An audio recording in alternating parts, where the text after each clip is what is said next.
Voltamos e agora vamos tratar do desenvolvimento, ok? Então, vamos lá. Desenvolvimento, como vocês sabem, compreende basicamente o segundo e o terceiro parágrafo da sua redação, visando que seja primeiro parágrafo para introdução, segundo parágrafo desenvolvimento 1, terceiro parágrafo desenvolvimento 2 e quarto parágrafo conclusão, certo? Então, essa parte da estrutura de uma redação pode ser resumida em duas palavras: argumentação e exemplificação. Meninos, se atentem a isso. Argumentação e exemplificação. Argumentação e exemplificação. Mais uma vez para você tomar raiva. Argumentação e exemplificação. Por quê? Gente, são muitas redações que eu vejo que exemplos e exemplos soltos. Senso comum, senso comum, senso comum. Só fala. Aí você não convenceu em nada, você pra mim não argumentou em nada. Nem só pra mim, eu falo pra mim que eu que tô corrigindo sua redação. Mas para o seu corretor, ele também vai achar a mesma coisa. Por isso que eu pego no pé, tá? Precisa de argumentação e exemplificação, certo? É aqui que as informações mais polêmicas devem aparecer. Lembra que eu falei que na introdução você não precisa ficar lá enchendo de fatos, certo? Fala muita coisa. Não. Você só apresenta o tema, faz a sua tese, você coloca alguma alusão se você quiser, né? Um tópico frasal lá no início e bola pra frente. Aqui que você deve se ater a isso. Nesse espaço você também pode dar voz a visões opostas sobre o assunto. Tudo que foi levantado na introdução deve ser discutido aqui. E lembre-se de desenvolver uma ideia diferente para cada parágrafo. Lembra que eu falei para vocês? Não coloque tantas coisas, uma pluralidade de assuntos, porque você não vai dar conta de falar de todos eles lá. Pode até dar conta, mas se for 2, 3 folhas de redações. E não é isso que a gente tem. A gente tem 30 linhas, né? Ou menos. Então, é isso, porque quanto mais conciso, mais objetivo for a sua redação, melhor, tá? Então, tudo que foi levantado na introdução, você deve discutir, argumentar e exemplificar no desenvolvimento, certo? Então, você desenvolve essa ideia para cada parágrafo. Se você tem apenas uma tese, não tem importância, tá? Não tem importância você, eu só levantei um problema. A gente tem que se preparar para tudo na vida, né? E nós não sabemos como vai ser lá no Enem, né? Nós não sabemos o tema e vai que você só levanta um problema.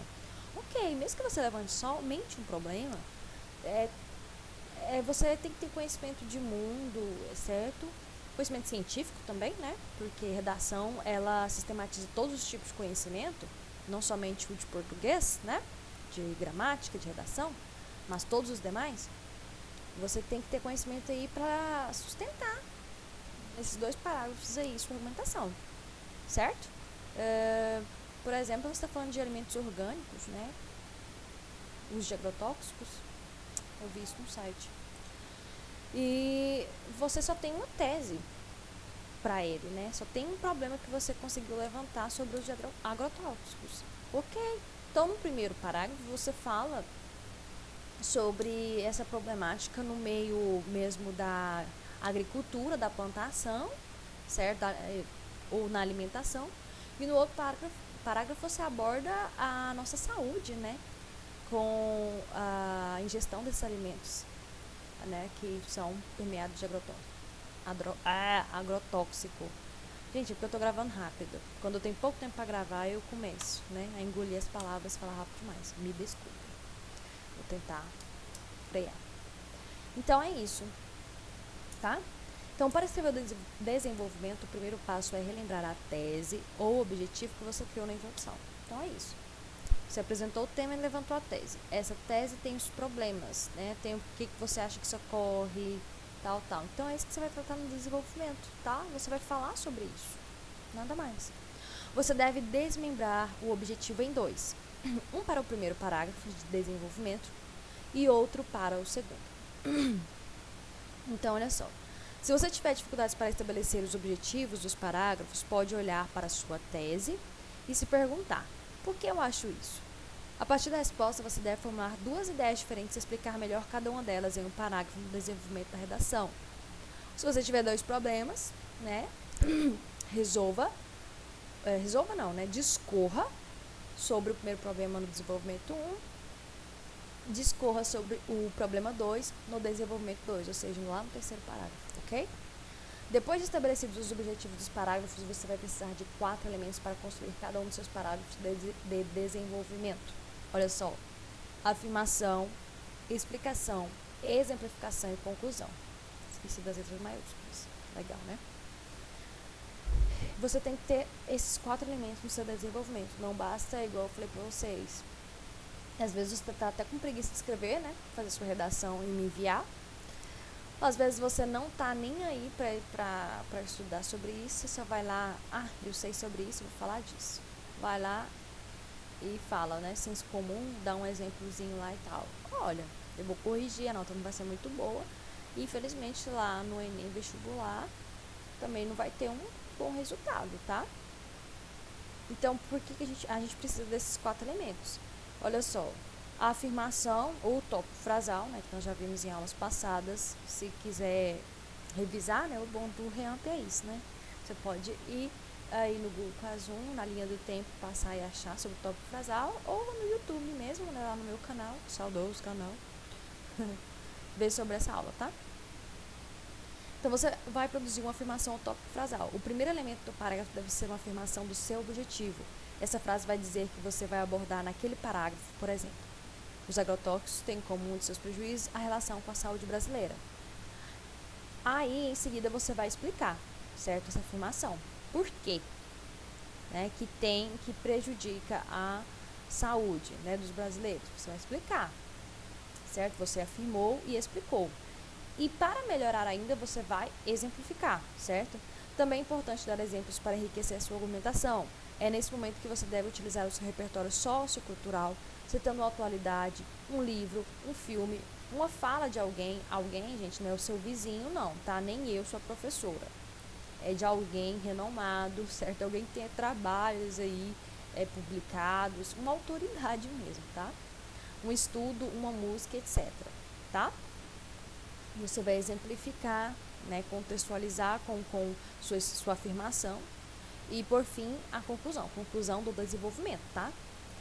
É importante concluir o parágrafo e mostrar como a explicação e os exemplos fizeram você encontrar o seu objetivo. Ou seja, se você me fala sobre um tema, que você me afirma o problema, que você me explica esse problema, exemplifica por fatos, né, ou por qualquer outra obra, né, seja um filme, um livro, e você consegue concluir ela para mim explicando, né, onde você foi e aonde você chegou com isso, maravilhoso, porque você explicou, afirmou, certo? Argumentou, enfim, né, não somente exemplificou e me convenceu do que você quer, do que você acha. Então esse é o tchan da redação, tá? Exemplos de desenvolvimento. O exemplo da aluna Larissa lá, tá? A continuação da redação dela, que a gente viu no vídeo passado. É indubitável que a questão constitucional e sua aplicação estejam entre as causas do problema. Conforme Aristóteles, a poética deve ser utilizada de modo que, por meio da justiça, o equilíbrio seja alcançado na sociedade. De maneira análoga, é possível perceber que, no Brasil, a perseguição religiosa rompe essa harmonia, haja vista que, embora esteja previsto na Constituição o princípio da isonomia, no qual todos devem ser tratados igualmente, muitos cidadãos se utilizam da inferioridade religiosa para externar ofensas e excluir socialmente pessoas de religiões diferentes. Desenvolvimento 1, né? Segundo parágrafo dela. Ela levantou, lá na introdução, certo? Que esse preconceito persiste, né? É uma realidade do país, seja pela insuficiência de leis ou pela lenta mudança de mentalidade social. Aqui, no nosso desenvolvimento, ou seja, dela, né? Não é nossa. Ela vem falar disso. E aqui a gente pode ver que conforme a mentalidade social, né? Muitos cidadãos se utilizam da inferioridade religiosa para externar ofensas, excluir socialmente pessoas. Isso aqui é um fato que ocorre no Brasil. Ela utilizou Aristóteles, certo? Para falar, para mencionar sobre a justiça, que também é o que ela cita lá na introdução sobre a insuficiência de leis, ok? Olha como ela conseguiu casar tudo isso aí, certo? Seguindo. Segundo pesquisas, a religião afro-brasileira é a principal vítima de discriminação, destacando-se o preconceito religioso como o principal impulsionador do problema.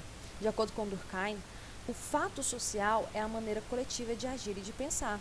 Ao seguir essa linha de pensamento, observa-se que a preparação do preconceito religioso se encaixa na teoria do sociólogo, uma vez que, se uma criança vive em uma família com esse comportamento, tende a adotá-la também por conta da vivência em grupo. Assim, a continuação do pensamento da inferioridade religiosa, transmitido de geração a geração, funciona como base forte dessa forma de preconceito, perpetuando o problema no Brasil. Disse tudo. Ela retomou tudo que ela falou na introdução. Ela veio com autoridades, né, igual Durkheim, sociólogo, falar sobre isso, e ela usou para exemplificar isso aqui, ó. Ela disse, em outras palavras, né, que uma criança, por que se perpetua, por que é tão persistente? Uma criança que vive, né, com famílias, com pessoas próximas que têm esse mesmo pensamento, vai perpetuar esse tipo de comportamento, certo? Então, ficou ótimo, certo? E aqui ela concluiu, assim a continuação do pensamento de inferioridade religiosa, né, de geração a geração, vai funcionar como forma de preconceito.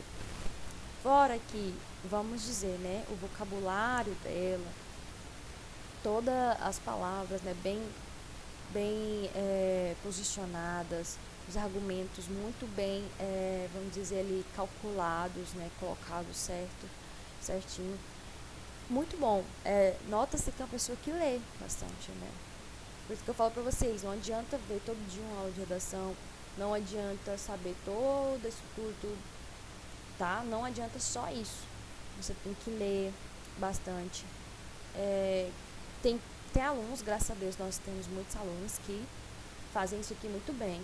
É muito bom de ler uma redação de muitos de vocês. Outros estão a caminho e tenho certeza que até ano que vem também vão estar feras, certo? Tendo força de vontade e objetivo, todo mundo consegue. Eu tô aqui para ajudar, tá bom? Olha só, o que não fazer no desenvolvimento? Já vimos o que fazer, né? E o que não fazer? Como os parágrafos de desenvolvimento são mais longos, se você não estiver atento, corre o risco de repetir informações, o que acarreta na perda de pontos. O mesmo erro pode ocorrer na ânsia em convencer o leitor sobre os seus argumentos. Olha só, não repita informações, certo? Porque a pessoa vai pensar assim, ele está rodeando aqui para terminar a redação, né, das 30 linhas, né? Ou você quer demais convencer o leitor, pode muito bem generalizar um fato, né, que é o que eu falo para vocês. Não generalizem, né? Não é dessa forma. Muitas vezes eu posso ter comentado no seu texto. Às vezes você quer tanto, né, convencer e vem de boa fé, né? Mas aí acaba generalizando e não pode, gente. Não é 100%. A maioria das coisas não é 100%, então não pode, tá bom? Outro cuidado importante em relação aos exemplos, eles devem ser bastante representativos para situar o leitor e estabelecer a comunicação. Por isso que eu falo, por que situar o leitor e estabelecer a comunicação? Não dê exemplo do que aconteceu aqui na nossa cidade, não dê exemplo do que o seu vizinho, sua tia falou, porque ninguém vai saber. Agora, se você simplificar por meio de um fato, né, por exemplo, de uma reportagem que ela foi bem veiculada, se falou muito dela, certo? De um livro, de uma música que as pessoas conhecem, ou mesmo que não seja tão conhecida a música, mas é uma arte, né? Tá documentado e tudo, você pode usar, porque a pessoa vai se situar e vai conseguir seguir a sua linha de raciocínio. Além também de ninguém pensar assim, tá falando do vizinho dela, mas será que isso aconteceu mesmo? Só tá aqui pra encher linguiça, né? Então por isso que eu falo, não façam isso. Imagine que seus exemplos são uma espécie de pontos luminosos do seu texto, é o que eu tô falando. Quando ele vê o seu exemplo e atrela as suas explicações e afirmações, ele consegue seguir a sua linha de raciocínio. Às vezes, sei lá, você fala, nossa, a tia, né, a professora não entendeu o que eu falei disso aqui. Pelo amor de Deus. Ei, está claro na sua cabeça, está claro aí na sua mente, porque foi você quem pensou, criou, então tá muito fácil para você. Mas leia o seu texto imaginando que é uma pessoa que não participou da escrita em nada. E agora que ela está lendo, será que a mente dela, o raciocínio dela iria fluir como o seu? A gente tem que pensar nisso, tá bom? Eles devem ser claros o bastante para dar ainda mais legitimidade aos seus argumentos dentro da estrutura da redação, ok? E aqui, enfim, como fazer uma conclusão. Vamos deixar para o próximo vídeo? Próximo vídeo, como fazer uma conclusão e o exemplo, ok? Até mais!